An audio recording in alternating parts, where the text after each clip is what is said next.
Donald Trump Bharat કે બીજા કોઈ પણ દેશમાં સીધી રીતે જીમેલ કે ગૂગલને બ્લોક ન કરી શકે. ગૂગલ એ પ્રાઇવેટ કંપની છે. અમેરિકામાં કોઈ રાષ્ટ્રપતિ પોતાની મરજી મુજબ કોઈ ખાનગી કંપનીની કામગીરી બંધ ન કરી શકે. એના માટે અમેરિકન સંસદમાંથી ખરડો પસાર કરાવવો પડે. અત્યારના માહોલમાં એ શક્ય લાગતું નથી, કેમ કે ટ્રમ્પની પોતાની પાર્ટીમાં અનેક લોકો તેમનાથી જ નારાજ છે. હવે બીજી રીતે એ છે કે ટ્રમ્પ કોઈ બહાને ગૂગલ પર પ્રેશર મૂકે એટલે ગૂગલ પોતાની જાતે જ ભારતમાં એની સર્વિસ બંધ કરી દે. એવી પણ શક્યતા લાગતી નથી. એના માટે પણ આંકડા જોવા પડે. ખાનસરના વિડીયોઝને લાખો લાઇક્સ મળે છે, પરંતુ લાગે છે કે તેઓ ડેટાને જોતા નથી. ગૂગલને ભારતમાંથી જાહેરાતોથી નાણાકીય વર્ષ 2024માં 31,221 કરોડ રૂપિયાની કમાણી થઈ હતી. ગૂગલ કોઈ પણ સંજોગોમાં આટલી કમાણી ગુમાવવા માટે તૈયાર ન થાય.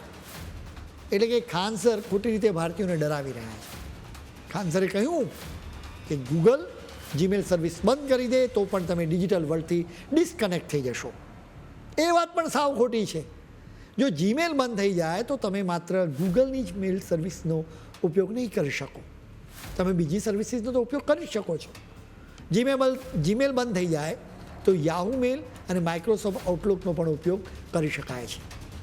ગૂગલ સર્વિસીસ એટલે કે ગૂગલ મેપ કે ગૂગલ સર્ચની વાત છે તો એ બંધ થઈ જવાથી અચૂક સમસ્યા થાય.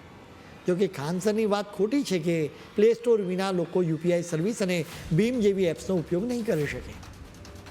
આ એપ્સ તમને થર્ડ પાર્ટી સ્ટોર્સ પર પણ ઉપલબ્ધ છે. એન્ડ્રોઈડ ગૂગલની ઇકોસિસ્ટમનો ભાગ છે, એટલે જ પ્લે સ્ટોર તો ગૂગલની સર્વિસીસને જ પ્રાથમિકતા આપે. ચાઇનીઝ કંપનીઓના ફોન્સમાં તમને થર્ડ પાર્ટી સ્ટોર મળી જ જશે, જેનાથી તમે જરૂરી એપ્સને ડાઉનલોડ કરી શકો છો. ફોનપેનું ઇન્ડસ એપ સ્ટોર પણ છે.